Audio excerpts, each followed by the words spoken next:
સદા સુખ નિજનો કરો પ્રકાશ જે વિધિ ભવ દુઃખ ધણી કરે છે સદાના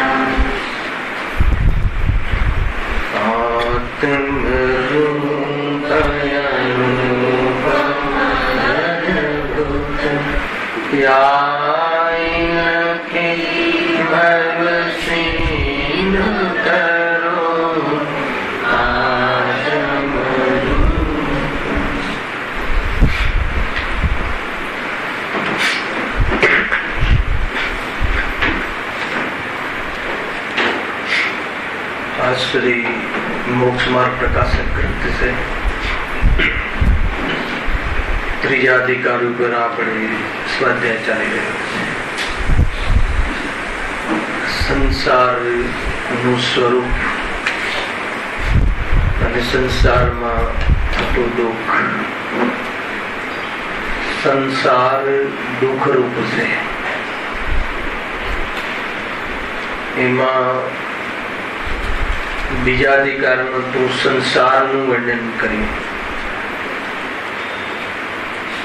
અને ત્રીજા અધિકારમાં સંસારના દુઃખનું વર્ણન કર્યું. સ્પેશિયલ અધિકાર પંડિતજી લીધો છે તો કોઈ વાતમાં કઈ ગહેરાઈ જરૂર હશે એ બતાવું છે મારે આમાં કે સંસારના વર્ણનમાં તો કર્મના ઉદયમાં થતી પરિસ્થિતિઓની ચર્ચા છે અને એ પરિસ્થિતિ થવી અનિવાર્ય છે. લોજિક જે પણ કોઈ હોય જ્ઞાનાવરણી દર્શનાવરણી કર્મનો ઉદય હોય તો એ પ્રમાણે જ્ઞાન અને દર્શન જાણવા અને દેખવાના સ્વભાવમાં પર્યાયમાં એની હાનિ થાય છે. ઉઘાડમાં અનેક પ્રકારે સાતા સાતા વેદની કર્મના ઉદયમાં અનેક પરિસ્થિતિઓ બને છે. આયુ કર્મના ઉદય હોય ત્યાં સુધી એને એ શરીરમાં રહેવું જ પડે છે, એ ચાહે કે ન ચાહે. આજે તો આયુ કર્મની ચર્ચા આપણે બે સ્ટાર્ટ થવાની છે. એને ચાહવાથી કઈ નહીં. 80 વર્ષનું આયુ લઈને આવ્યું હોય 50માં માળેથી પડતું મૂકે 15મા વર્ષે તો એ મરણને પ્રાપ્ત નથી થતું જીવ. તો એ ચાહે કે ન ચાહે એનું આયુષ્ય જ્યાં હોય ત્યાં સુધી રહેવું પડે છે. એટલે એ બતાવ્યું કે સંસારની અંદર કર્મના ઉદયમાં જે પણ કોઈ પરિસ્થિતિ છે એ તો અનિવાર્ય છે, નિવારણ થઈ શકતું નથી. પરંતુ દુઃખી થવું કે ના થવું ત્યાં ફરક પડી જાય છે. સમજો? એટલા માટે અલગ અધિકાર લીધો કે પરિસ્થિતિ ગમે તેવી હોય પણ દુઃખી થવું અનિવાર્ય નથી. શું કહ્યું આ વાત? પરિસ્થિતિ ગમે તેવી હોય, શરીરમાં રોગ આવી પડ્યો હોય, રોગ આવી પડવાની પરિસ્થિતિથી નથી બચી શકાતો. એ તો અનિવાર્ય જ છે. એ લાખ પ્રયાસ કરે પણ એ સમયમાં એને ટ્યુમર કે હાર્ટ એટેક કે જે પણ એનું નિવારણ નથી થઈ શકતું. ચાહે ગમે એટલી વગ લગાવી દે, ગમે એટલી પહેચાન લગાવી દે, પરંતુ એ વખતે દુઃખી થવું અનિવાર્ય નથી. મોહ હોય તો દુઃખી થાય અને મોહ ના હોય તો દુઃખી ન થાય. વાત એટલી છે. આપણે દશલક્ષણ પીરિયડમાં બધી ઘણી ચર્ચા પણ ચાલી, રૂટીનમાં પણ ચર્ચા ચાલે છે. એટલે જે 7 કર્મ છે મોહને છોડીને એમાં તો જે પણ કોઈ પરિસ્થિતિ થઈ હોય એ થાય, ભલે ને થાય, પરંતુ મોહનીય કર્મનું નિમિત્તનું ના હોય, અર્થાત ઉપાદાનથી આત્મામાં અનુભૂતિ વધતી હોય, સ્વપ્નનું વેદ વિજ્ઞાન હોય, જીવ દુઃખી નથી થતો. આ મૂળ છે. મોહની તીવ્રતા હોય તો જીવ ઘણો દુઃખી થાય છે. મોહની મંદતા હોય તો જીવ કેટલો દુઃખી થાય છે? ઓછો દુઃખી થાય છે. એટલે મોહના અભાવમાં જીવ દુઃખી થતું જ નથી. પરિસ્થિતિ જાય સાત કર્મને જે નાટક કરવા હોય એ કરે, બાકીના સાત જે નાટક કરવા હોય એ કરે. પણ દુઃખની સાથે નિમિત્ત તરીકે મોહની અને ઉપાદાન તરીકે મોહ રાગદ્વેષ ભાવ અને એના ભાવમાં જીવ નિરાકુરતાને પ્રાપ્ત થાય છે.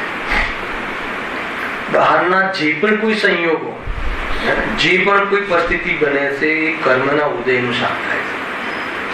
બહુ પહેલા જયારે આનો અધિકાર સ્ટાર્ટ થયો ત્યારે 4 બિંદુ મેં કયા હતા, યાદ હોય.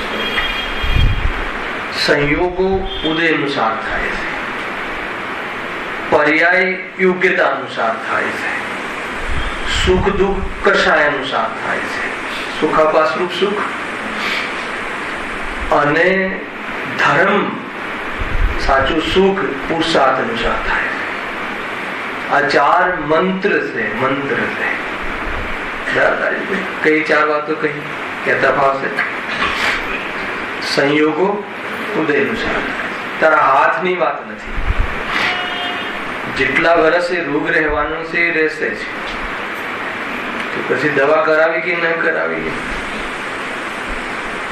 તું કરાયા વગર થોડી રહેવાનું. તારો રાગ છે તો દવા કરાવવા તો જઈશ, પણ એમાં દવા લાગુ પડવી કે ના પડવી એ ડોક્ટરના અનુસાર નથી. ખ્યાલ આવે કે નહીં? ઝેર પીવે ને અમૃત થઈ જાય, કોઈ ઝેર પીવડાવે ને આંખની રોશની આવી જાય. ઘણા દાખલા છે એવા. એટલે કે એ છે નહીં. ખ્યાલ આવ્યો? એટલે એ તો સંયોગો તો ઉદય અનુસાર છે ને. એ ઉદય પર્યાય પ્રમાણે બધું સુનિશ્ચિત છે. તો પછી કર્મગત પર્યાય પ્રમાણે દુઃખ આવ્યું, તો એ દુઃખમાં કર્મ જે કરતા કર્મ અધિકાર છે એ તો ઓલરેડી પહેલેથી નક્કી જ છે. દુઃખ આવવાનું તો પછી એનો ઉપાય છે નહીં. આ પ્રશ્ન છે ને અહીંયા નથી. આ ક્રમબદ્ધ પર્યાયમાં તમે નતા કે નહીં? જો આ જે પણ કોઈ વાતો થાય છે ને ક્રમબદ્ધ પર્યાયને કન્સિડર કરી છે. ક્રમબદ્ધ પર્યાયમાં એવું તમે કેમ માનો છો કે ક્રમબદ્ધ પર્યાય એટલે આપણું કાર્ય કોઈના હવાલે થઈ ગયું? ક્રમબદ્ધ પર્યાય એટલે કોઈ આપણું જે કાર્ય છે એ કોઈના હવાલે થઈ ગયું એમ નહીં. ક્રમબદ્ધ પર્યાયમાં એમ છે કે આપણે જે કાર્ય થવાનું છે ને જે નિશ્ચિત છે એ કોઈ સર્વજ્ઞના જ્ઞાનમાં જણાવ્યું છે એમ છે. પણ એમને જાણ્યું છે અથવા ક્રમબદ્ધમાં નિશ્ચિત છે એટલે કરવું પડશે એમ નહીં. એ તો આવું નિશ્ચિત છે એવું ક્રમબદ્ધનું સ્વરૂપ છે. પણ એવું નથી કે માની લો કે ક્રમબદ્ધમાં છે એટલે કોઈ દુઃખ આવશે જ નહીં. અરે દુઃખ આવવાનું જે ક્રમમાં છે તો એને એ પ્રમાણે વર્તવાનું પણ ક્રમમાં છે. એ ત્યાંથી વાત છે. ઘણી વાર આ ચર્ચા થઈ ચુકી છે. હા બરાબર. જે પરિણામ થવાનું છે એ સર્વજ્ઞના જ્ઞાનમાં. કોઈનું જ્ઞાન એટલું ખુલી ગયું છે કે એ આપણે 500મા વર્ષને શું કરવાના છે એ જાણે છે. એમાં એ 500મા વર્ષમાં એ જાણે છે એટલે મારે કરવું પડશે એમને. હું કરવા વાળો છું 500મા વર્ષ.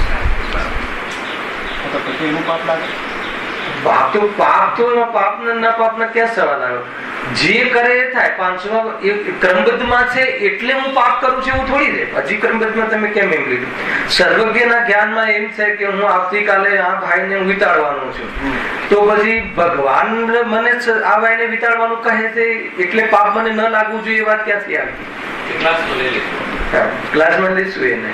હા પ્રશ્ન છતાં એક વાર મારે એક પ્રશ્ન થયો હતો આવો કે ભાઈ જયારે ગોડસે ગાંધીજીને ગોળી મારી, બરાબર છે? ગોડસે ગાંધીજીને ગોળી મારી તો એ તો ક્રમબદ્ધમાં હતું ને.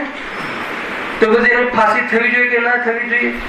તો તમે ગોળી મારવાના ક્રમબદ્ધમાં તમે ગોળી મારી એમાં ક્રમબદ્ધ સ્વીકાર કરો છો, તો એને ફાંસી થવાની પણ ક્રમબદ્ધમાં છે કેમ સ્વીકાર કરતા? આનો આ જવાબ છે. અરે ક્રમબદ્ધ નો અર્થ એ નથી કે તમે કોઈ મજબૂર છો કામ કરવામાં. ક્રમબદ્ધ નો અર્થ એ છે કે આ જીવ આટલા વર્ષે આવું કરવાનું છે એવું કોઈક જાણે છે. હેલો, ટૂંકમાં ગુરુદેવે એમ કહ્યું એક લીટીમાં જવાબ છે કે ક્રમબદ્ધ થી કોઈ શિથિલતા કે કોઈ સ્વચ્છતાની વાત નથી. જ્યારે નિશ્ચિત છે તું પછી હું ફેરવવાની બુદ્ધિ કરી અને શું કામ મારો વિકલ્પ બગાડું એવો પુરુષાર્થ થાય તો ક્રમબદ્ધ પર્યાય માની કહેવાય. અને આમ ન માને, ક્રમબદ્ધ પર્યાયને ન માને તો બી બધું ક્રમબદ્ધમાં છે. સમજમાં આવ્યું કે નહીં? એટલે આખું લોજિક આ રીતે એની ચર્ચા આપણે થઈ ચૂકી છે. ક્રમબદ્ધ પર્યાય અને ક્રમનો સિદ્ધાંત એક નિમિત્ત પ્રધાન છે, એક ઉપાદાન પ્રધાન છે. એની ચર્ચા પૂર્વમાં પણ કરી હતી. અહીંયા આપણે ક્યાં આવ્યા હતા કે સંયોગ જે મિલે છે એ ઉદય અનુસાર છે. હવે ઉદય અનુસાર છે એનો અર્થ શું છે કે કર્મ નિમિત્ત ની કેવી આ ઉદયમાં ફતમાં થોડી મળ્યું. કેમ આજ મળ્યું? ચીનુભાઈ તમને કેમ આજ ગોત્ર મળ્યું? તમને કેમ આજ કુળ મળ્યું? તમને કેમ આજ ધર્મ મળ્યો? હે ને? એવો નિયમ કઈ રીતે બન્યો? તો એમાં નિમિત્ત પ્રધાન કથન છે. અને ઉપાદાન પ્રધાન કેવી આનો ક્રમ હતો. પણ આનો ક્રમ કેમ હતો? તો કે અમે પૂર્વમાં તમે આવું પરિણામ કર્યું હતું અને એ પ્રમાણે થયું, એનું ફળનો આ ક્રમ છે. એ મિથ્યા નથી થતું એમ. અને નિમિત્તની ઓળથી કે ભાઈ તમે બાંધ્યું છે, પણ એમાં હવે વર્તમાનમાં તમારો કોઈ પુરુષાર્થ નથી. તમને આ શરીર મળ્યું કે તમને વેપાર મળ્યો કે તમને આ બહાર મળ્યું, એમાં વર્તમાનમાં પરમાં તો પુરુષાર્થ થતો જ નથી. ખ્યાલ આવ્યો કે નહીં? પરંતુ એ મળવું એ સંયોગ જે મળે ઉદય અનુસાર છે. જે પણ કોઈ મળે અને જે કાર્ય થાય છે એ પર્યાય જે પણ કોઈ થાય છે એની યોગ્યતા અનુસાર થાય છે. એ ઉપાદાનની વાત તરત જ લાવી ત્યાં. એવી જેવી પરિણમન થાય છે એની યોગ્યતા અનુસાર થાય છે. નિમિત્તો કથન માત્ર છે. અને સુખ દુઃખ, આપણે તો સુખ દુઃખ સાથે રિલેશન છે. ભલે કાર્ય ઉદય સંયોગ અનુસાર મળ્યો, ભલે પર્યાય એની યોગ્યતા અનુસાર છે, એનો બી પ્રોબ્લેમ નથી. પણ જો એ મોહ ના હોય, કશાય ના હોય તો સુખી થાય, અને કશાય હોય તો દુઃખી થાય. બસ આ જ મૂળ વાત છે. મન કશાય હોય તો મન દુઃખી થાય. અને આવો પુરુષાર્થ કરવામાં કર્મ નડે કે ના નડે? તો કે ના નડે. તો ના નડે તો પછી એનો ક્રમબદ્ધમાં છે કે નહીં? અરે આ ક્રમમાં તારું તું પુરુષાર્થ કરવાનો હતો એટલું જ છે, પણ આવો જેને સમ્યક દર્શન થશે એનો આવા પુરુષાર્થ પૂર્વક જ થશે. એને કે આ કશાય હું નથી, પુરુષાર્થ પૂર્વક જ થશે. એની પર્યાયના ક્રમમાં એ પણ ક્રમ હોય છે. દરેકે દરેક પર્યાયનો ક્રમ હોય છે. એની ચર્ચા એમ છે. કરવાનું નથી, કરવાનું નથી એટલે થતું નથી એમ નથી. મૂળ શું છે? કરવાના નથી માં કર્તૃત્વ બુદ્ધિ તોડવાની. આપણને જે કર્તૃત્વ બુદ્ધિ કરવાની જે ખોટી બુદ્ધિ છે, પરને પલટાવવાની બુદ્ધિ છે, પર્યાયને ખસેડવાની બુદ્ધિ છે, એ બુદ્ધિનો અભાવ કરવા માટે ક્રમબદ્ધ પર્યાયનો ઉપયોગ કરવાનો છે. ક્રમબદ્ધ પર્યાયનો એને પાપ પુણ્યથી ડરવાની વાત નથી. માર્ગમાં જેને ક્રમબદ્ધ પર્યાયનો વિશ્વાસ હોય, પાપ પુણ્યના ઉદયથી ના ડરે, અને પરિણામથી ના ડરે. કેમ કે ક્રમબદ્ધનો એને વિશ્વાસ છે એટલે એને બરાબર ખ્યાલ છે કે એને કયું પરિણામ ક્ષણિક છે અને કયું પરિણામ એના કર્મમાં આવવા વાળું દરેક પરિણામ છે. એટલા માટે એ દ્રવ્ય સ્વભાવની દૃષ્ટિમાં નિરાકુલ રહે છે. આ મુખ્ય વાત છે. ઘણી બધી ચર્ચાઓ આપણે એ પ્રમાણે ત્યાં કરી હતી. હવે ચાલતો અધિકાર આપણે પેજ નંબર કયું હતું?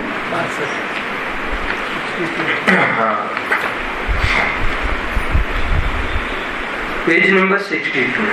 એમાં વેદનીય કર્મની ચર્ચા આપણે અહીંયા થઈ ચૂકી છે.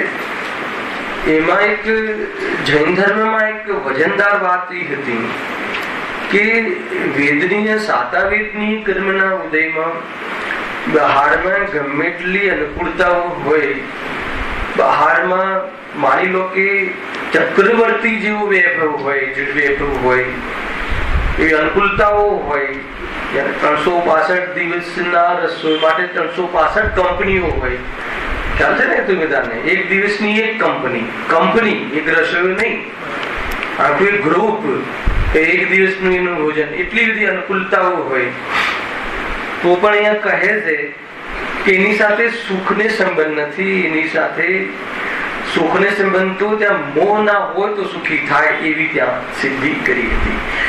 એટલે તારા જે પણ કોઈ ઉપાયો છે કે સામગ્રી રાખવાના અને કોઈ સામગ્રીથી દુઃખ થાય છે તો એને દૂર કરવાના, એ બધા જ ઉપાયો તારા જૂઠા છે. અને આ ટોટલી જે બી ચર્ચાઓ થાય છે એમાં મેં તમને થીમ બતાવી હતી કે આમાં પંડિતજીની એક થીમ છે આ વિષયના વર્ણનની, કે તે કર્મના ઉદયમાં કેવી પરિસ્થિતિ થાય છે એ પરિસ્થિતિનું વર્ણન કરે છે. અને એ પરિસ્થિતિનું વર્ણન કર્યા પછી જીવ એમાં સુખ માને છે, અર્થાત કોઈ પરિસ્થિતિમાં દુઃખ માને છે. પછી એ દુઃખ દૂર કરવાના અને સુખ લેવાના ઉપાયો કરે છે. તો એ ઉપાયોનું પછી વર્ણન આપે છે કે આવું કરે છે, આવું કરે છે, એના માટે મરીને પણ સુખી થવા માંગે છે, એ રીતે એવી જાતિના ઉપાયો કરે છે. અને એ ઉપાયો બધા જૂઠા છે. કેમ જૂઠા છે? આપણે બધા સુખી થવા માટે ઉપાય કરીએ છીએ કે નથી કરતા? આપણે લગાવવું છે પ્રયોગમાં નીતિમાં.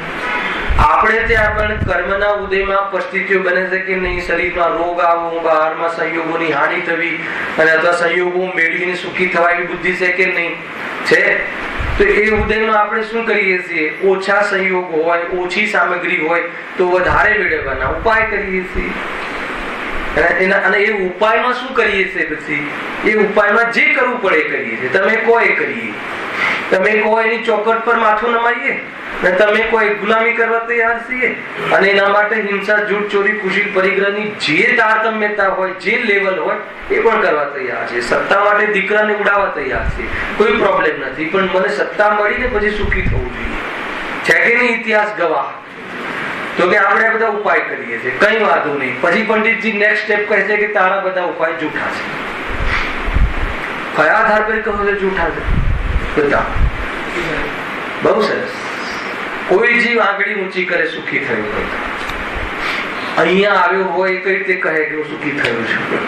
કે સુખી થવાનો ઉપાય સમજવા આવ્યો છે એ જ બતાવે છે કે સુખી નથી. એનો અર્થ કે જે નથી આવતા એ સુખી છે? તો કે નહીં, એ બ્રહ્મા છે. ખ્યાલ આવે કે નહીં? તો કે એ બ્રહ્મા છે કે ભાઈ હું સુખી છું, અને એ બ્રહ્માને બ્રહ્મા દુઃખને સુખ માની અને એમાં બ્રહ્મા રહે છે, અને અંતમાં રોતા નથી આવડતું. રોતા નથી આવડતું. બને છે કે નથી બનતું રાજુભાઈ? તો પછી પંડિતજી કહે છે કે તું હવે તું સાંભળ, તો હવે શું છે? તારે પાકું થઈ ગયું. શું પાકું થઈ ગયું? કે અમે જે ઉપાય કરીએ છીએ જૂઠા છે. તો પછી તરત જ આખો એક ટોપિક મૂક્યો, જો લખ્યું છે તો સાચો ઉપાય શું છે? બરાબર છે. આખો વિષય આપણને 3-4 લીટીમાં મેં આગળ જેટલો ચાલ્યો તો એનો સાર કહી દીધો. બરાબર છે. હવે સાચો ઉપાય શું છે એની ચર્ચા સાંભળજો. દરેક કર્મની પાછળ આ રીતે કહી છે. સમ્યક દર્શન આદિથી ભ્રમ દૂર થાય. બસ આ એક જ. સમ્યક દર્શન આદિથી ભ્રમ દૂર થાય તો સામગ્રીથી સુખ દુઃખ ન ભાસતા પોતાના પરિણામથી જ સુખ દુઃખ ભાસે છે. સૌથી પહેલા તો જે પ્રકરણ ચાલુ છે એનું અનુસાર સમ્યક દર્શન આદિ એટલે શું લેવું? સમ્યક દર્શન, સમ્યક જ્ઞાન, સમ્યક જ્ઞાન. સમ્યક દર્શન એટલે શું? તત્વ શ્રદ્ધાન. અતત્વ શ્રદ્ધાન એટલે મિથ્યા દર્શન, તત્વ શ્રદ્ધાન એટલે સમ્યક દર્શન. તત્વનું શ્રદ્ધાન. હવે તત્વ શ્રદ્ધાન એટલે શું? તત્વ શ્રદ્ધાન એટલે શું? સુખ અને સુખના કારણનો વિશ્વાસ, દુઃખ અને દુઃખના કારણનો વિશ્વાસ, અને સ્વ પરનો ભેદ વિજ્ઞાન, સ્વ અને પરનો યથાર્થ પરિચય. આમાં કેટલા તત્વ આવ્યા? 7 તત્વ આવે કે ના આવે? દુઃખ અને દુઃખના કારણ. તો દુઃખ અને દુઃખના કારણ કોણ છે? આશ્રય અને બંધ. સુખ અને સુખના કારણ કોણ છે? સંબંધ, નિજતા અને મોક્ષ. બરાબર છે. અને સ્વપરનો વિવેક, સ્વપરની પહેચાન. આત્મા જે ચેતન સ્વરૂપ છે એ સ્વ, જેનામાં જ્ઞાનની નિશાની છે, ચેતનની નિશાની છે એ સ્વ, અને એ જેમાં મારું જ્ઞાન છે એ હું. પાછું ચેતનને મેં પણ તો કહો ચેતન તો હું પણ છું, આ પણ છે, આ પણ છે, હું, અને બાકી બધા મારા માટે પર. સમજમાં આવ્યું? તો પર કહીને શું કેવું છે તમારે? કોઈ દિવસ હે ને પર પોતાનું કામ કરે? પરના ભરોસે રહીએ છીએ આપણે લોકમાં પણ, જીવનમાં બી, સંસારના જીવનમાં પણ કોઈ પરના ભરોસે રહીએ છીએ. આપણે ઘણી વાર ધંધામાં બોલીએ છીએ હે ને કે પરના ભરોસે ક્યારે પણ કાર્યની સિદ્ધિ ના થાય, મોક્ષે ન દેવા. ખ્યાલ આવે? કારીગરોના ભરોસે આપણી ફેક્ટરી કોઈના ભરોસે મૂકીએ છીએ? રામ ભરોસે. ભગવાન ભરોસે સમજમાં આવે છે કે તો કહે છે કે સ્વ ને પર, તો સ્વની ને પરની ક્લેરિટી હોવી જોઈએ. અને એનો ભેદ વિજ્ઞાનમાં બે જુદા છે એવી જાતિનું આપણને યથાર્થ સમ્યક જ્ઞાન હોવું જોઈએ. અને જ્યાં પર જુદું છે, જુદું છે એટલે નહીં, જુદું છે એટલું જ નહીં, પરિપૂર્ણ પણ છે, પોતાના કાર્યમાં સક્ષમ પણ છે. કોણ? સ્વને પર બંને. આ રીતે જો એમ થાય તો આશરો પેદા જ ના થાય. આશરો પેદા ના થાય એટલે મિથ્યાત્વ તો મટી ગયું, અને પછી આને રાખવાનો રાગ ના રહે, અને આને ઘેર મોકલી દેવાનો દ્વેષ ના રહે. અને રાગ દ્વેષ એ બંધ, એ દુઃખના કારણ, અને એમાં જે ઉપયોગ હંમેશા રમ્યા કરે એ દુઃખનું કારણ. તો એ કાર્યક્રમ બંધ થઈ ગયો. આ કાર્યક્રમ બંધ થઈ ગયો એનું નામ શું થયું? સંવર થયું. સંવર એટલે શું? પોતાના સ્વરૂપને વર્યો, સ્વપ્નના ભેદ વિજ્ઞાન પૂર્વક. પછી શું થયું કે થોડો ઘણો અંશ રહ્યો હતો ને, તો વળી પાછું ભેદ વિજ્ઞાનના બળથી સ્વરૂપમાં વિશેષ સન્મુખ થયો, એટલે નિદ્રા થઈ, અને સંપૂર્ણ સન્મુખ થઈ ગયો એટલે મોક્ષ થઈ ગયો. તો આ 7 તત્વનું યથાર્થ શ્રદ્ધાન અને એની સાચી સમજણ પૂર્વક યથાર્થ શ્રદ્ધાન કરવાથી સુખી થઈ જાય છે. આટલી જ વાત છે. અહીંયા તો ઓર એક ક્રમ પાડે છે, બહુ સરસ વાત કરી. જો સમ્યક દર્શન આદિકથી ભ્રમ દૂર થાય છે.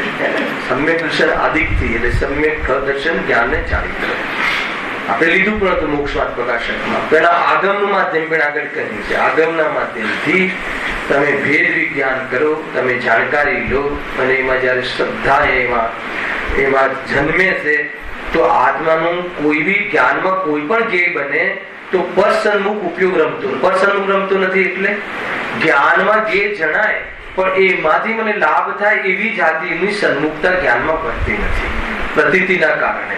એટલે ઉપયોગ ત્યાં વધારે ટકતો નથી. એટલે ત્યાં ન ટકેલો જ શું, ત્યાંથી કઈ આમ મેળવવા માટે કે આ મને કઈ આપી દેશે એવી અપેક્ષા અને પરાધીનતા રૂપ ઉપયોગ ત્યાં વધતો નથી. એટલે સ્વાધીન થઈ જાય છે. અને એના અંતર્ગત પછી બધી દશાઓ જે બહારમાં દેખાય છે ને, મુનિ દશા ને, એ બધી એને કન્સિડર કરીને આ બધી દશાઓ પ્રગટ થાય છે. બસ આટલો માર્ગ છે. જો સમ્યક દર્શન આદિથી ભ્રમ દૂર થાય તો સામગ્રીથી સુખ દુઃખ ન ભાસતા પોતાના પરિણામથી સુખ દુઃખ ભાસે. સૌથી પહેલું સ્ટેપ. કેમ કે જીવ સૌથી પહેલા અટક્યો છે ક્યાં? એને બહુ સ્થૂળ વાત હોવા છતાં બહુ સૂક્ષ્મ વાત છે. કેવલ જ્ઞાનની એક સમયની પર્યાય જે છે ને, અને એની દ્રષ્ટિ છોડવાની વાત તો બહુ દૂરની છે. એ તો આપણે કેવલ જ્ઞાન એક સમયની પર્યાય તો આપણા જ્ઞાનનો વિષય બનતું પણ નથી. એ બધું વિવેચન તો આગમના માધ્યમથી આપણે શીખીએ છીએ. પરંતુ આપણને જ્યાં દેખાય છે ને આ બધી દશાઓ, પર્યાયો, પોઝિશનો, પર્યાય કહો, દશા કહો, હાલત કહો, સિચ્યુએશનો, આત્માના સંયોગમાં રહીને અનેક પ્રકારની આત્માની જે શરીર સાથે રહીને, તો એ બધી સિચ્યુએશનો જે રહે છે, તો એમાં સમ્યક દર્શનથી ભ્રમ દૂર થઈ જાય. શું ભ્રમ દૂર થઈ જાય છે? કે આ જે વિયોગ થઈ જાય ને, તો એ હું બનતો નથી. એક શ્રીપાલ ચારિત્ર સાંભળ્યું છે કે શ્રીપાલ ચારિત્ર કે નહીં? શ્રીપાલ ચારિત્રની એક માન લો કે કોઈ 10 લક્ષણ કરવામાં શ્રીપાલ ચારિત્રનું એક નાટક રાખે સમજી લો. હવે એની અંદર શું થાય છે કે એક શ્રીપાલનું જે કેરેક્ટર છે એને માની લો કે એટલા બધા ત્રાસ આપવામાં આવે છે કે એને ધવલ શેઠ હોય છે તો એને માની લો કે ફેંકી આવે છે દરિયામાં, અને ફાંસીની સજા, અને એવું બધું એ ટાઈપનું આખું એનું જીવન એના કર્મના ઉદયમાં આવી પોઝિશન બને છે. બરાબર છે? તો એ નાટક બતાવ્યું. તો એની પત્ની છે ને ત્યાં સામે બેઠી હોય છે, તો બધા રડતા હોય છે કે આટલું બધું દુઃખ ને આ એમ. પણ એ પત્ની રડતી નથી જરા પણ. એના આંખમાં શું કહ્યું? આંસુ નથી. તો કોઈ પૂછે છે કોઈ બેન કે તને રડવું નથી આવતું તારા પતિને, જો આ કેવું બધું કરે છે, તો શું જવાબ આપશે? હે, નાટક છે. કે આ જે છે ને, જો મારો પતિ તો જો આવે સામે, તો ઓલું શું હતું? તો કીધું સ્વાંગ હતો. ખ્યાલ આવે ને? તો કે એ તો બધા સ્વાંગ છે. તો સ્વાંગ તો ગયા, પણ પતિ તો એવો ને એવો રહ્યો ને ઉદાહરણમાં. એવી રીતે આ શું છે? સ્વાંગ. જે દિવસે તમને રિયલમાં સ્વાંગ લાગશે ને, અરબપતિ, કરોડપતિ, દરિદ્ર, રોગી, નિરોગી, મનુષ્ય, તિર્યંજ, આ બધા સ્વાંગ છે. એ બદલાતા રહે છે અને એ તો જતા રહે છે, પરંતુ આત્મા અર્થાત હું એનો એ રમું છું. જો એવી શ્રદ્ધા થઈ જાય તો સ્વાંગ એવો મળી જશે. કેવો મળી જશે? કે જ્યારે બધી ક્યારે નહીં બદલાય, અને બદલાય તો એવો ને એવો જ રહે, એવી સિદ્ધ દશા મળી જશે. સંયોગ રૂપ સ્વાંગ નહીં મળે એટલે જીવ દુઃખી નહીં થાય. તો કે સમ્યક દર્શન થી આટલી મોટી ઉપલબ્ધિ થાય. કોઈ દિવસ લાગે આપણા સ્વાંગ એટલે ખ્યાલ આવી ગયો, બહુરૂપ બહારનું એક રૂપ, એક કેરેક્ટર છે બહારનું, એ સ્વરૂપ નથી કોઈ આત્માનું. તો એ સમ્યક દર્શનમાં આ ખ્યાલ આવી જાય કે સ્વાંગ શું છે અને સ્વરૂપ શું છે. સ્વાંગને તું સ્વાંગ તરીકે જો, હે ને? અહીંયા તો કહે છે કે તું સંયોગને પણ સ્વભાવથી જો, અને સ્વાંગનો સ્વભાવ છે કે ક્ષણિક, એનું સ્વરૂપ છે બદલાવાનું જ છે, ક્ષણિક છે. 80 વર્ષનું ક્ષણિક છે, કોઈને 70 વર્ષનું ક્ષણિક છે, પણ છે ક્ષણિક. અને એટલાથી નહીં ધરાવાય, એટલાથી ભય દૂર નહીં થાય. પણ તું ક્ષણિક નથી, સાથે એ નહીં આવે તો બધી ક્ષણિક છે કરીને માથે હાથ મૂકશે. આખિરકાર ક્ષણિક છે ને, જતો રહેવાનું છે ને, એ સ્વાંગ જતો રહેશે, તું નહીં જતો રહે. આખી વાત સમજમાં આવે છે કે તો એ આખો એનો વળાંક થઈ જશે, ત્યાં એને શાંતિ વર્તાશે. અને એટલું નહીં સાંભળવાથી નહીં, આ રિયાલિટી છે, આ રિયલમાં તું એને યુક્તિથી એને અનેક રીતે તું એને સમજ, તો કહે તું શાંતિને પ્રાપ્ત થઈ. શાંતિને એટલે શું? વિકલ્પો નહીં રહે. જ્યારે નાટક છે, જ્યારે એ સ્વાંગ છે, અને સ્વાંગ તો બદલાતા જ હોય છે, અને ક્રમબદ્ધમાં બદલાતા હોય છે, નિશ્ચિતપણે બદલાતા હોય છે, અને એ બદલાવા છતાં હું નથી બદલાતો, તો એવો જ એને અનુભવ થઈ જાય, શું કામ દુઃખી થાય? અહીંયા એની વાત અહીંયા કહે છે. સમ્યક દર્શન આદિથી ભ્રમ દૂર થાય તો સામગ્રીથી સુખ દુઃખ ન પામતા. કેમ લીધું? કે આપણને સામગ્રી સાથે સીધું એટેચમેન્ટ, આપણું બુદ્ધિ જે છે કે સંયોગથી આ મળી જાય તો સુખી.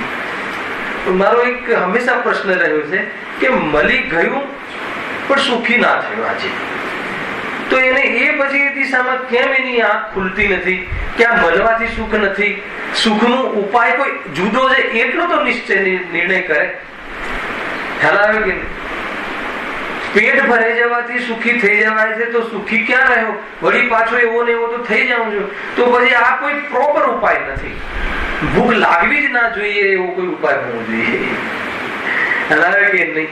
અથવા ભૂખ આત્માને લાગતી જ નથી, એ દ્રષ્ટિ કેળવવી પડશે, નહીં તો નહીં થાય. ભૂખ જે છે ક્ષુધા છે, શરીરનો રોગ છે, અને સ્વરૂપમાં જાય છે ત્યારે એ ભૂખ વાળું અને ક્ષુધા વાળું શરીર જ નહીં મળે, તો એવો એક કાર્યક્રમ છે આપણે ત્યાં. તો એવો કાર્યક્રમ જે દિવસે જીવ કરશે એ દિવસે સુખી થશે, નક્કી નહીં થાય. બહુ વિધિ છે એની, એ પ્રમાણે આગળ 9મા અધિકારમાં આપણે ત્યાં પહોંચ્યા પણ નહીં, છતાં જેમ જેમ આવ્યા રાખશે એની ચર્ચા આપણે કરીશું. એવી રીતે જો સૌથી પહેલા ભેદ વિજ્ઞાન એને શું કર્યું કે પહેલા જો કેટલી જબરજસ્ત વાત છે. પંડિતજી કહે છે કે પહેલા તું દુઃખી થાય છે નિર્ણય કર, દુઃખી તો થાવ છે. અહીંયા શું લખે? જો સમ્યક દર્શન આદિથી ભ્રમ દૂર થાય તો સામગ્રીથી સુખ દુઃખ ન ભાસતા પોતાના પરિણામથી સુખ દુઃખ ભાસે છે. સુખનો અર્થ શું લેવો છે? ઓછું દુઃખ. ધ્યાન રાખજો, જ્યારે સંસારી માટે સુખ દુઃખ વાપર્યો હોય એમાં સુખનો અર્થ ઓછું દુઃખ લેવું. એમાં કોઈ જ્ઞાનીઓને કે જે તીર્થંકરોને જે સુખ છે એ સુખની વાત ત્યાં નથી. 105 ડિગ્રી વાળા તાવનો 103 ડિગ્રી થઈ જાય તો લોકની અંદર સાજો થઈ ગયો છું એમ ડોક્ટરને ત્યાં દવા લેવા જતી વખતે પણ એમ કહે છે. શું કહ્યું? જતો હોય દવા લેવા અને આપણે સામે મળ્યા, કેમ છે પ્રફુલભાઈ? કે નહીં, સારું છે. ક્યાં જાઓ છો? તો કે ડોક્ટર પાસે. આ બે વાત કોન્ટ્રીબ્યુશન નથી, બે વિરોધી વાત નથી, પણ ત્યાં સ્યાદવાદ લગાવે તો એ વિરોધ શું થઈ જાય? જે વિરોધ ઉત્પન્ન થયો આપણી સોચમાં, એ વિરોધ ન ભાવ થઈ જાય. કેવી રીતે સ્યાદવાદ? 105 ડિગ્રી જે કાલે મને જે આકુરતા હતી ને એટલી આકુરતા આજે નથી, પણ એવું પણ નથી કે આકુરતા નથી ગઈ છે. આટલું તો છે. તો કે દુનિયાની અંદર જયારે સુખ કહે, બીજું લોકની અંદર પુણ્યના ઉદયમાં અનુકૂળતાઓ મળે એને પણ સુખ કહે છે. કેમ કે એની ભાષામાં બોલવું પડે છે. આચાર્ય તમારો કોઈ નાનો દીકરો, દીકરાનો દીકરો વચ્ચેનો એના, તો પછી તમે એને કહો બેટા હું તને રસગુલ્લો આપું છું, તો એ નહીં સમજે. તને તમે શું કહેશો? બેટા મમ ખાવું છે, મમ, તો એની ભાષામાં સમજે. એટલે આપણે એની ભાષામાં બોલવું પડે છે.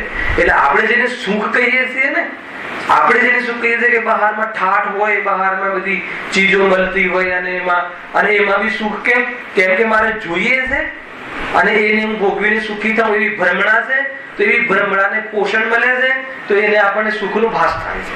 અને દુનિયામાં એવી પરિસ્થિતિની અંદર પણ ત્યાં ઈચ્છાઓ ડાઉન થતી હોય તો ત્યાં આકૃતા ઓછી લાગે છે, પણ વાસ્તવમાં એ કોઈ આત્માના આશ્રયથી ઈચ્છાના ભાવરૂપ કોઈ સાચું સુખ નથી. એટલે દુનિયામાં પણ આને સુખ કહેવાની પદ્ધતિ છે. એટલે જ્યારે પણ એમ શબ્દ આવે, શું શબ્દ આવે? આ રીતે કે સમ્યક દર્શન આદિથી ભ્રમ દૂર થાય તો સામગ્રીથી સુખ દુઃખ ન ભાસતા પોતાના પરિણામથી સુખ દુઃખ ભાસે છે. તો આમાં શું થયું? સમ્યક દર્શન થયું એટલે જો મારે આમાં એ બતાવવું છે, પંડિતજી પહેલી જ લીટીમાં એ તો નક્કી કરાવ્યું કે હું દુઃખી તો થાઉં છું.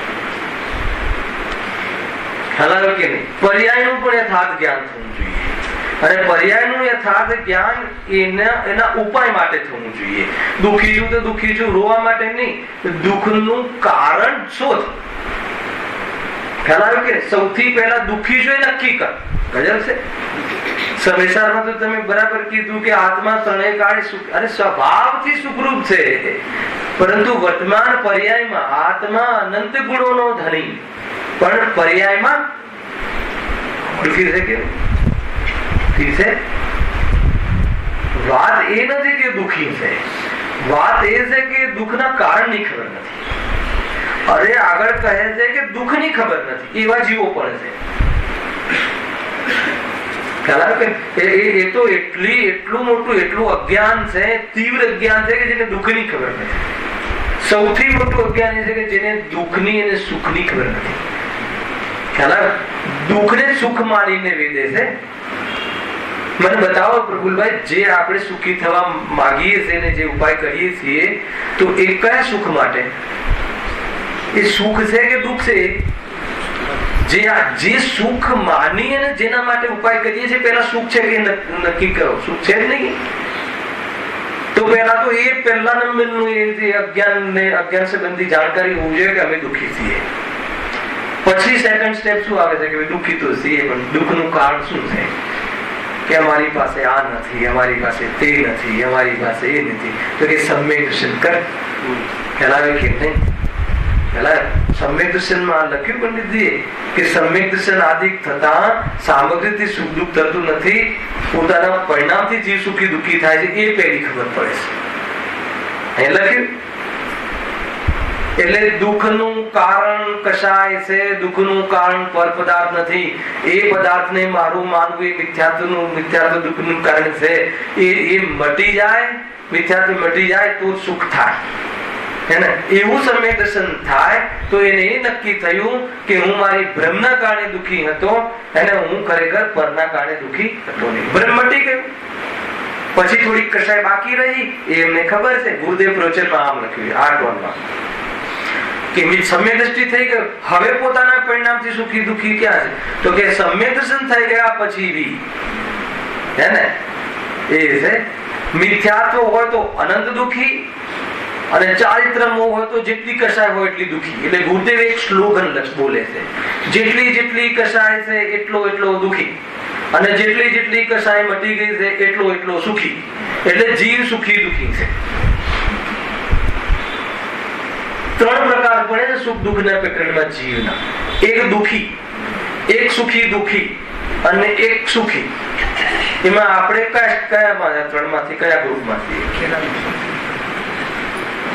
ખ્યાલ આવ્યો કે એક દુઃખી, કમ્પ્લીટ દુઃખી, અને એક સુખી દુઃખી. આપણે સુખી દુઃખીમાં ના આવીએ નહીં, ક્યારેક સુખી ક્યારેક દુઃખી. એક અપેક્ષા સુખી, એક અપેક્ષા દુઃખી. ખ્યાલ આવ્યો કે નહીં? રોગ થાય છે અપેક્ષા દુઃખી, પણ મટાડવા માટે રૂપિયા અને અનુકૂળતાઓ છે અપેક્ષા સુખી. એમ સુખી દુઃખી ના લગાવે. ખ્યાલ આવ્યો કે નહીં? તો કે એમ નહીં. મિથ્યા દૃષ્ટિ હોય એને બહારમાં ગમે એટલી સામગ્રી હોય, અર્થાત ગમે એટલી સામગ્રીનો ત્યાગ કર્યો હોય, 2 વાત તો એ દુઃખી. શું કહ્યું? મિથ્યા દ્રષ્ટિ હોય, સમ્યક દર્શન ના હોય, સ્વપરનું સાચી સૂઝ ના હોય, પોતાના દ્રવ્ય ગુણ પર્યાયથી પરિપૂર્ણ છે દરેક પદાર્થ એવી ખબર ના હોય, ખ્યાલ આવ્યો કે નહીં, તો ચાહે એના સંયોગમાં ગમે એટલી સામગ્રી હોય, કાં તો બધી સામગ્રીનો ત્યાગ કરીને મુનિ બની ગયો, દ્રવ્યલિંગી મુનિ બની ગયો જીવ, તો પણ કેટલો દુઃખી? અનંત દુઃખી. થોડો દુઃખી નહીં, અનંત દુઃખી. ખ્યાલ આવે ને? સામગ્રીના આવવાથી કે સામગ્રીના છોડવાથી સુખ દુઃખની ડેફિનેશન નથી. ખ્યાલ આવે? પર પદાર્થના રાગના ભાવથી જીવ સુખી થાય છે. ખ્યાલ આવે? પરને છોડવાની એક પદ્ધતિ બતાવી છે. પરને ત્યાગ, પરનો ત્યાગ કરો. પરના ત્યાગમાં કઈ રીતે પરનો ત્યાગ થાય ખબર? પરને પર રૂપે જાણવું એનું નામ પરનો ત્યાગ. આખી દુનિયાને ત્યાગવી છે ને, એ તો ગ્રહણ ત્યાગ શૂન્યત્વ શક્તિથી ગુરુદેવ તો કહે જબરજસ્ત ઠોસ વાત, પણ એક બીજી પદ્ધતિ પણ બતાવી છે સનેહ સાહેબ. હા, આખી દુનિયા ત્યાગવી છે તો કે તે પકડી છે કઈ રીતે, પેલા એ જો, અને એ રીતે છોડ. જે રીતે તે પકડી છે ને, તો કે કઈ રીતે પકડી છે કે મેં એને મારી માની છે એ રીતે પકડી છે, બસ. તો કે તું તારું માનવાનું છોડી દે, એ રીતે છૂટું થઈ જશે. સિમ્પલ છે આ બધા લોજિક. પરને પર જાણ એનું નામ ત્યાગ. કે પરને ત્યાગવાનો તો તારે અવસર જ નથી. એટલા માટે આ સામગ્રીની આટલી બધી ડિટેલમાં લઈ ગયું. વાત પકડાય ને કેવી રીતે, શું ત્યાગવાનું છે? પરને ત્યાગવાનું છે. પરમાં જે ભ્રમ કરે છે ત્યાગવાનું. અને ભ્રમનો ત્યાગ કેવી રીતે થાય? પેલા પોતાના સ્વરૂપનો પરિચય થાય, પોતાનું ઘર મળી જાય તો બીજાના ઘર પર દ્રષ્ટિ છૂટી જાય. ખ્યાલ આવે કે એ લોજિક છે, એકદમ રિયલ લોજિક છે. આપણે છોકરાને, આપણા દીકરાને એક દોરથી કેમ બાંધીએ છીએ? બસ એની પાસે આ જ લોજિક. ખ્યાલ આવે કે નહીં? કે એની જે દ્રષ્ટિ છે, ખોટી દ્રષ્ટિ છે, સીમિત થઈ જાય, બધે જોવાનું છોડી દે, બસ આ જ છે. કેમ કે એને એની ચીજ મળી ગઈ, એને એની વસ્તુ મળી ગઈ, વાત પતી ગઈ. એ લોજિક બધી જગ્યાએ લોજિક ચાલુ પડે છે. શાસ્ત્રમાં લખ્યું છે આગળ. એટલા માટે ગ્રસ્ત જીવનમાં લગ્નને પણ શુભ અવસર કહ્યું. એટલા માટે, બીજા કોઈ કારણથી શુભ અવસર ના કહ્યું કે એની તીવ્ર કશાયો મર્યાદિત થઈ ગઈ. ખ્યાલ આવે કે નહીં? એના જે કલ્પનાના જે ઘોડા બીજે દોડવાના હતા એમાં મર્યાદા આવી ગઈ.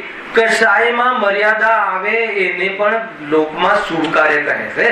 લગ્ન એટલે એની મૈથુન સંજ્ઞાને મર્યાદા આપી. આવે છે કે નહીં?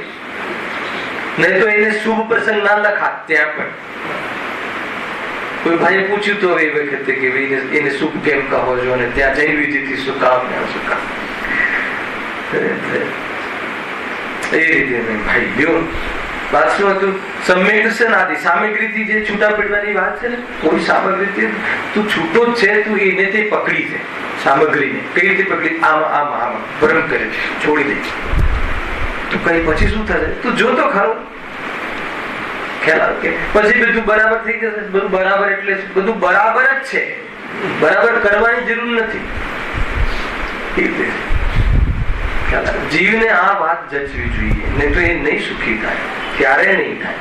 એ ચોખ્ખું લખ્યું છે કે સામગ્રીથી સમ્યક દર્શન આદિથી ખ્યાલ આવી ગયો કે ભાઈ એના કારણે. છતાં બી પેલું જે હોય ને સંસ્કાર જ્ઞાનીને પણ કશાય આવે છે ત્યારે પણ ક્યારે પણ કોઈના પર આરોપ નથી આપતો કે આને મને દુઃખી કરે. દર વખતે કહું છું, આ જયારે પકડ આવે ત્યારે દર વખતે યાદ કરાવું છું કે આપણામાં બીજા પર આરોપ આપવાની ગંદી આદત અનાદિથી. સૌથી પહેલા કે તારી ગંદી આદત બદલ. કઈ કે તું જે કશાય તને થાય છે, ક્રોધ થાય છે, દુઃખી થાય છે, બીજાના કારણે થાય છે, એ પહેલા સૌથી ચોખ્ખી વાત છે. હું જે પણ ક્રોધાદી રૂપે પડું છે મારા કારણે, મારી કમજોરીના કારણે. કોઈ બલવાન વ્યક્તિ હોય, મતલબ ક્રોધ આવો, જોરદાર ક્રોધ આવો એ બલવાન છે, કે કોઈ ગમે તેવું કરે તો પણ ક્રોધ પેદા જ ના થવો એ બલવાન છે, હે ને? તો ક્રોધ થવું એ તો કમજોરી છે. કોઈ તને સતાવે, બહારમાં એવી પરિસ્થિતિ ઊભી કરે અને તું કમજોરી તારામાં છે કે તું તરત જ વિચલિત થઈ જાય છે, પણ તું બલવાન હોય તો બલ ક્યાંથી આવે? તો કે ભેદ વિજ્ઞાનથી, સમ્યક દર્શનથી, સહન કરવાથી નહીં. બહુ મોટી વાત છે રાજેશભાઈ. માનો કે તમને કોઈ છેડે, તમને કોઈ પરેશાન કરે, તમારી કોઈ મજાક ઉડાવે, બરાબર, તો તમે ક્રોધિત થઈ જાઓ છો. તું ક્રોધિત થઈ જાઓ છો એ તમને એવું નથી લાગતું હું ક્રોધિત થઈ ગયો મારી કમજોરીના કારણે? જો એ મેં બલ વાપર્યું હતું, કયું બલ વાપરવાનું છે? બાયો ચડાવવાનું? કયું બલ વાપરવાનું છે? કયું વિધિ છે આત્મામાં? વેદ વિજ્ઞાનનું. અરે તું જેને ગાળ આપે છે હું છું જ નહીં, તથાસ્તુ. હે ને? કોઈ અહીંયા હું બેઠો છું અને આ પથ્થરને જોઈને કોઈ ગાળો આપે તો શું પ્રોબ્લેમ છે? ના ખ્યાલ આવે? શું ખ્યાલ આવે? આ પથ્થર કેટલો દૂર છે મારાથી? એને બંને વચ્ચે કેટલું અંતર છે? આ ભેદ કિલ્લો છે ને, અરે મતલબ લોખંડની દીવાલ છે ને, અડી જ નથી શકતા. જોયું તો આ જેને તું ગાળ આપે છે ને એટલું દૂર છે કે ચતુષ્ટયથી દૂર છે. તો હવે તો જ્યારે સ્વપરનું ભેદ વિજ્ઞાન નામ સમ્યક દર્શન. કોઈ કહે કે આત્માને જોવો છે, આત્માને જોવો છે, આત્માનું નામ સમ્યક, તો આ આત્માના દર્શન છે. આત્માના દર્શન કેવી રીતે અનિલભાઈ? આત્મા પૃથક છે પરથી, આત્મા સ્વતંત્ર છે અને ચેતનવંત છે, કોઈનાથી ભળતો જ નથી, કોઈનામાં મળતો જ નથી અને પોતાના સ્વરૂપથી કાયમ રહે છે. આ તો આત્માનું સ્વરૂપ છે. અને ખાલી બોલવાની વાત નથી, કોઈએ ગાળ દીધી ત્યારે મને આ આત્માના દર્શન થયા, મારા દર્શન થયા, કેમ કે મને તો ગાળ કોઈ આપી જ નથી શકતું. પેલાને આપી છે અને એ તો એ જાણે હવે મારો સંસાર ત્યાં છે, પતી ગયું. આનું નામ સમ્યક. સમ્યક દર્શનની વ્યાખ્યા હું તમને બાળ ભાષામાં કહું છું. શું વાત કરો છો? સમ્યક દર્શનમાં આ છે. આપ તમને ઉગી ઉગી કહેશે કોઈ આમ લાઈટ વાળો, ચકચકાટ વાળો, ચેતન ચમત્કાર વાળો, કોઈ ચકચકાટ આંખ બંધ કરીએ ને કોઈ આમ જોરદાર અગ્નિ દેખાય કે જોરદાર કોઈ આમ પ્રકાશ દેખાય અને આત્મા દેખાઈ ગયો તેવું છે નહીં. જીવને આવું બધું પ્રેમ હોય છે.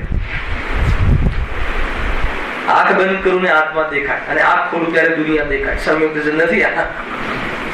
આંખ સાથે સમ્યક દર્શન ને સંબંધ નથી. આંખ હું નથી એનું નામ સમ્યક દર્શન છે. આખી વાત બદલાઈ ગઈ. આ તો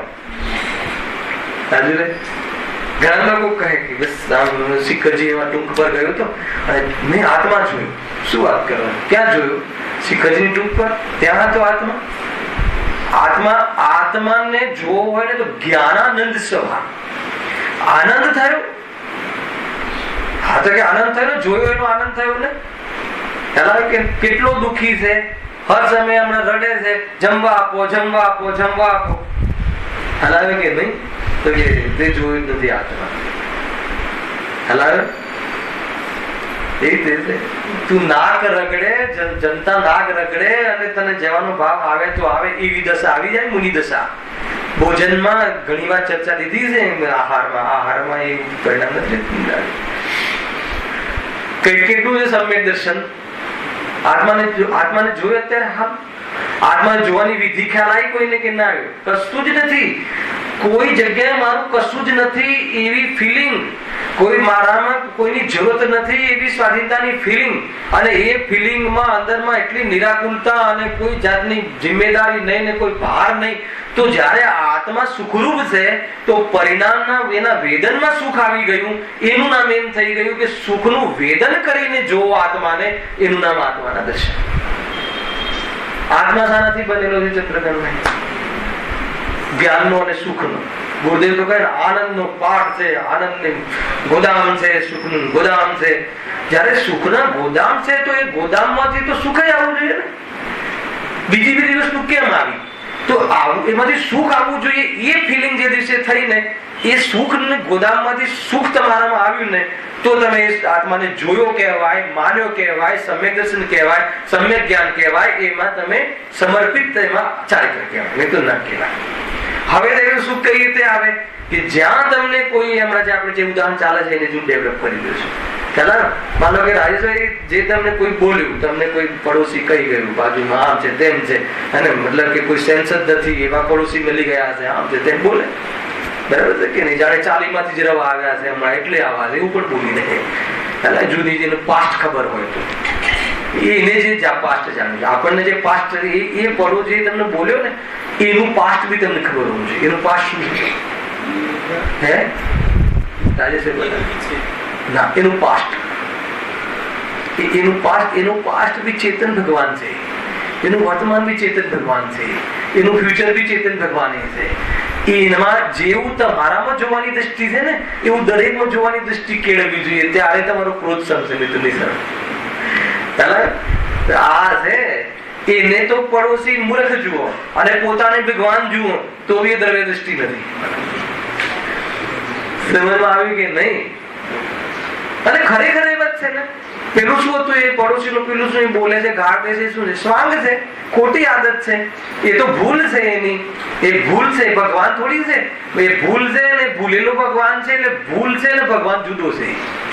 તો એનામાં ભૂલથી જુદો ભગવાન જોતા આવડે અને આપણામાં એ જેને કહે છે એ હું નથી એવો આત્મા જોતા આવડે તો સ્વપરનું આવું યથાર્થ વેદ વિજ્ઞાન થઈ જાય તો પછી એને ક્રોધ પેદા થવાનો મને રીઝન બતાવો,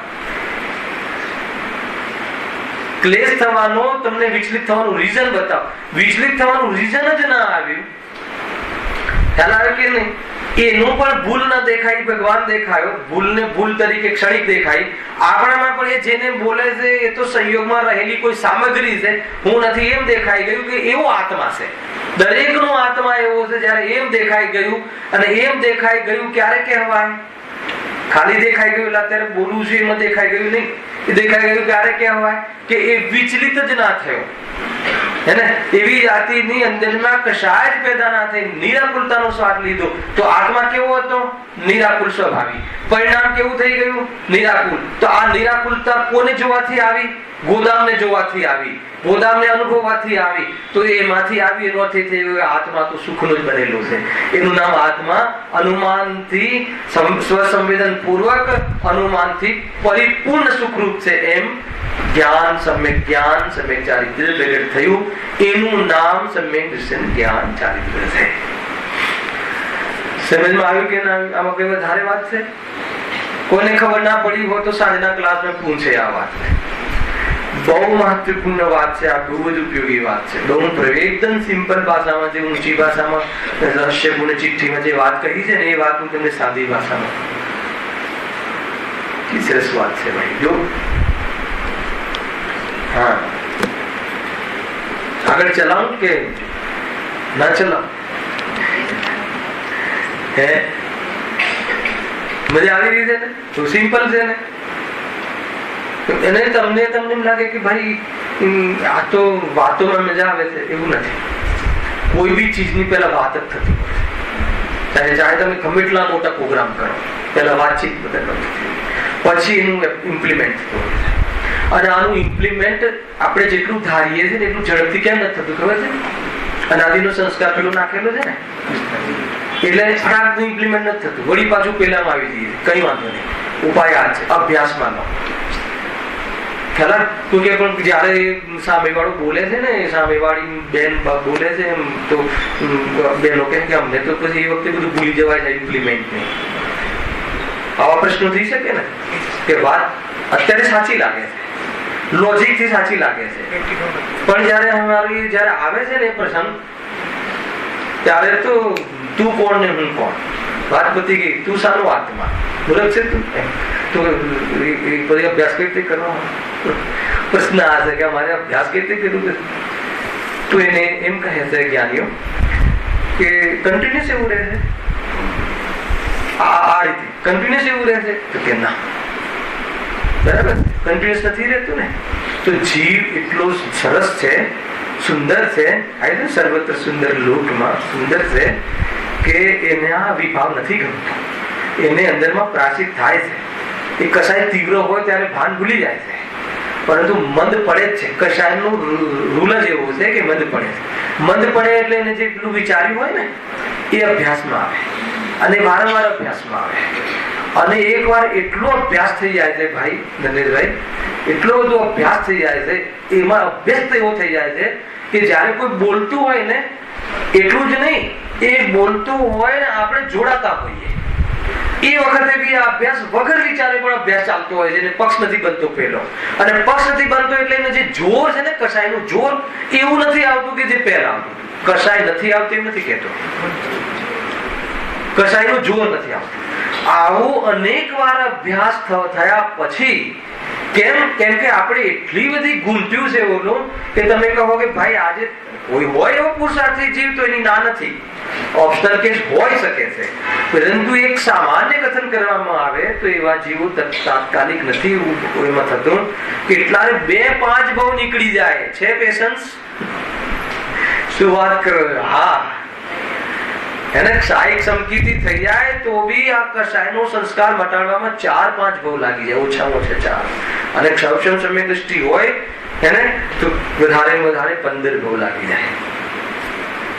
1-2 ભાવ નહીં, અને એ 15 ભાવના તમે કાલની અવધિ સાંભળો ને તો તમને એમ લાગે પણ તે અનંત પૂતગલ પરાવર્તનની સામે આ બિંદુ સમાન.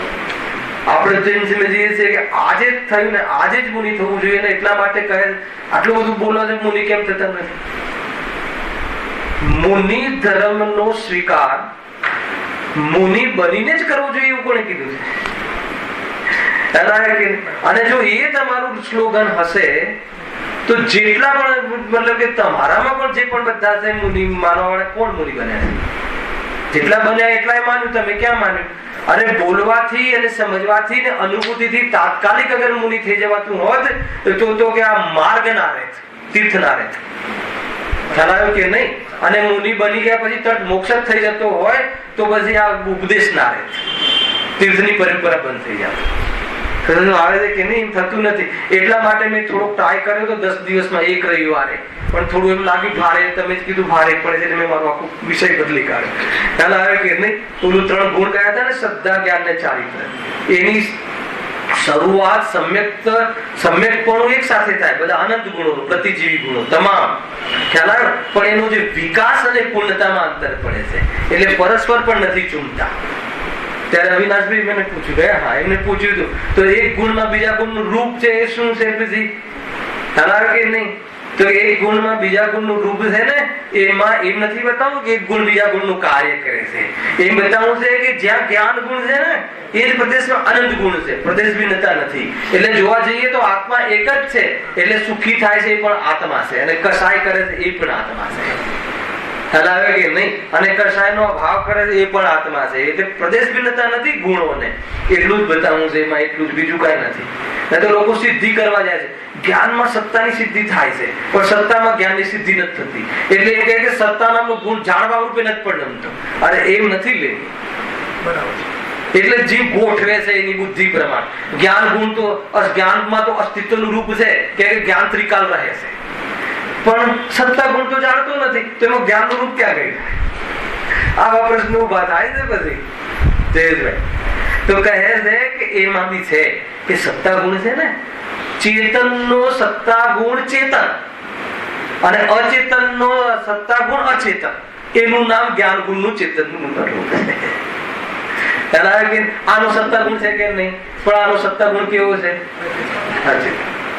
અને એવી ચર્ચાઓ મળશે કે આત્મામાં એક જ્ઞાન ગુણ છે ને એ જ ચેતન, બાકી બધા અચેતન. બહુ કશું પડશે એમાં ને. તો એ ત્યાં શું અપેક્ષા છે ખબર છે? અચેતન એટલે એનામાં જાણવાની ક્રિયા નથી થતી, એ અપેક્ષા છે ચેતન. પણ ચેતન દ્રવ્ય ના હોવાથી ચેતનના બધા જ ગુણ ચેતન. હા, 47 શક્તિનું પકડ જયારે આવશે ત્યારે આના ખુલાસા વિશેષ થશે. પણ આ રીતે છે ભાઈ, આ રીતે સમીકૃષ્ણની ચર્ચા વાંચી લઉં છું આગળ. મેન તમારે એ લેવું છે કે આ વાત એમ હતી, 2-3 મિનિટ છે, આપણે વિશે આગળ નથી વધતા. મારે જેટલું થયું એનું કે અભ્યાસમાં જીવવાનું જોઈએ. તમે ચિંતા નહીં કરો, હિંમત નહીં હારો. અરે દુનિયામાં બિઝનેસ કરીએ છીએ એમાં એટલી વખત નિષ્ફળ જવાય છે તો બી જીવ પ્રયાસ કરે છે, અને ગેરંટીથી ત્યાં સફળતા નિષ્ફળતા પ્રયત્નને આધીન નથી. ખ્યાલ આવે કે નહીં? ત્યાં પુણ્યને આધીન છે, અહીંયા નિયમથી પુરુષાર્થને આધીન છે. પેલા એ નક્કી કરો કે નહીં? ત્યાં તો કોઈ ગણિત જ નથી, તમારું ગણિત જ નથી. વિચારીએ છે કઈ ને થાય છે કઈ. એને આપણે એમ સમજીએ કે 2% નો પ્રોફિટ થાય, પણ 200%. એને આટલા ટુકડા લઈને બેસી ગયેલા ખેડૂતો આજે અરબપતિ થઈ ગયા. આટલા ટુકડા ખબર નહીં. ત્યાં એરપોર્ટ આવવાનું છે એટલું ગવર્મેન્ટે લખ્યું શું એ ગવર્મેન્ટે લખ્યું એટલે કે પેલાનું પુણ્ય પાક્યું છે. પેલાનું પુણ્ય પાક્યું કે એક ટુકડાનું 1 એકરનું 1 લાખ હતું તો 1 કરોડમાં માંગવા લાગ્યા. તું આ કઈ મહેનત કરી? અને એ બી જેને લીધું છે તો છે જ નહીં. ના, એને લીધી એ તો મહેનત કરી કહેવાય ને. નહીં, જેને લીધું તે દાદા તો બીજે ક્યાંક છે, અને જેને પોતાને મળ્યું છે તો પોતાએ કઈ મહેનત કરી? કોઈ ગણિત નથી, શાંતિથી બેસ. કોઈ તારી ચતુરે લાગુ નથી પડતી, શાંતિથી અહંકાર કાઢી નાખ, ઠૂકી દે. ખ્યાલ આવે કે નહીં? શાંતિથી જીવન જીવ, આત્મ કલ્યાણનો વિચાર કર, અભ્યાસ કર. એવી ઘણી જાતિના લોજિક ન્યાયથી આપણે ચર્ચા આપણે અહીંયા ચાલુ છે. અને સાંજમાં આપણે 9 વાગે પાછા મળીએ જ છે. આજે બેઝિક થી પ્રારંભ કરીશું, નિર્વિકાર મુક્તના પાઠથી. આજે એક સામાન્ય સર્વસામાન્ય સભા રહેશે, અને એના પછી આપણે એક પછી હું નેક્સ્ટ શનિવારથી સીટો આપીશ તમને, અને એના આધાર ઉપર આપણે એકદમ ક્રમિક વિકાસ નવકાર મંત્રમાંથી પહેલા શબ્દનો અર્થ શું થાય એના આધારથી આપણે ચર્ચા કરીશું. એટલી જોરદાર ચર્ચા રાત્રિના સ્વાધ્યાયમાં થશે. આવતીકાલે સ્વાધ્યાય નથી, એમ બીજે ક્ષમાવાણી ન કર્યો મારે મલાડના હિસાબે પોસ્ટપોન છે, હે ને, કેન્સલ નથી. એટલે આગળ શનિ રવિ આપણું કન્ટિન્યુ. સહેજાનંદી